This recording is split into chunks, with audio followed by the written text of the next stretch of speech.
Wow, that's so weird. Whoa, I can see myself. Hey guys, it's Allie, and I'm super excited because I got a new camera. This camera has like one of those view thingies on the side, so I can actually see if I'm in frame or in focus, and I'm trying really hard not to stare at that.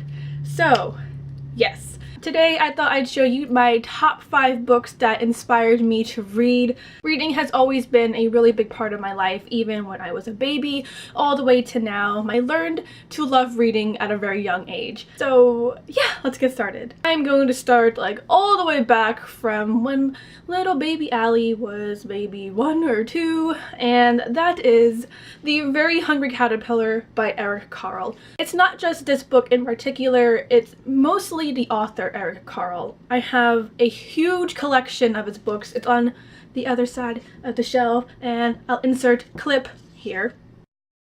Pretty sure you guys have read this or know what it's about, but if you don't, it's basically about a caterpillar that comes out of his little egg and he's really hungry. So he eats all of this stuff, and in the end, spoiler alert, turns into a butterfly. His books are really colorful and they really captivated me at a very young age. It got me interested into the idea of reading, and I still love his books to this day.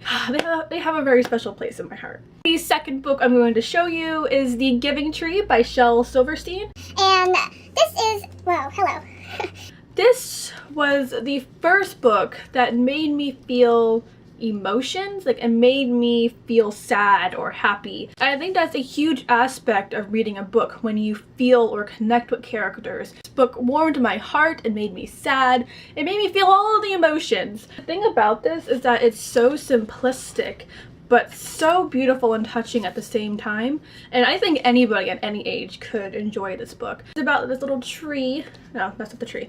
It's about this tree and this little boy right here, and how he grows up and just takes and takes and takes from this tree, but the tree just keeps on wanting to make him happy. So now we're starting to get into the more chaptery books, kind of, sorta, and that is Judy B Jones by Barbara Park, and it's pretty much any Judy B Jones books. I've read almost all of them, I think. I started reading Judy B Jones in 1st grade because our 1st grade teacher started to read Judy B Jones and the sneaky something and some sneaky peeking spying. I just remember finding it hilarious. It's written in a way where even at a young age you knew what Judy B Jones was saying or doing was incorrect or wrong, or her opinions on things didn't make sense. That was just part of the charm and beauty of her character. After I finished like a good majority of this, I was just itching to read something else. Next we have is Matilda by Ronald Doll, and it's not just Matilda, it's like the author again, like Eric Carle. His stories and writing is just so whimsical and magical,